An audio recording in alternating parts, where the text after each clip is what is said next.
2 years ago, I applied for the African Innovation Challenge. This is a competition run by the African Media Initiative, and essentially it's inviting African journalists to come up with digital solutions to change how news is reported.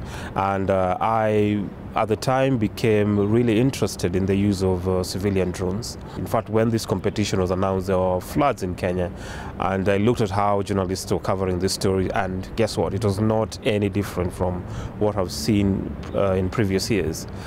And I thought, what about using this equipment to help journalists not to endanger themselves, endanger expensive equipment that they use, to just give us a perspective on the scale of whatever disaster, and especially in this case, these were floods. And then there was also the area of hitching a ride with the policemen, obviously policemen, helicopters. And I thought there was an issue about editorial independence, because they are only going to fly you and show you what they want you to see. So for me, there was excitement of new technology, low-cost technology, I must add, and as well editorial independence. So I applied for the funding, and my project, so lucky, I was one of the finalists, and I got funding to implement this project, and that's what I've been doing now.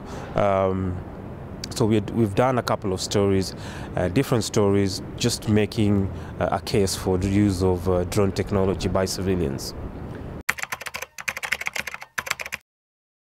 The whole thing, there's a perception problem, and the perception problem is not necessarily the equipment, in my view, it's the name drone.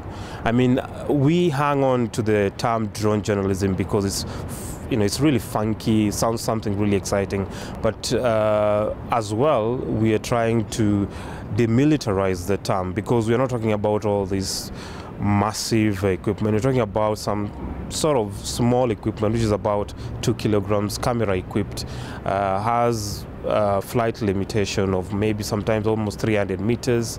Because of the battery life, cannot fly more than 15 minutes. We are going into public spaces.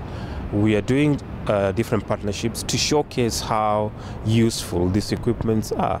And in some cases, I mean, I've had situations where I've written an email proposing a partnership and talked about aerial imaging, and the people freak out up until when I show up with the equipment, and they're like, oh, this cuddly looking thing.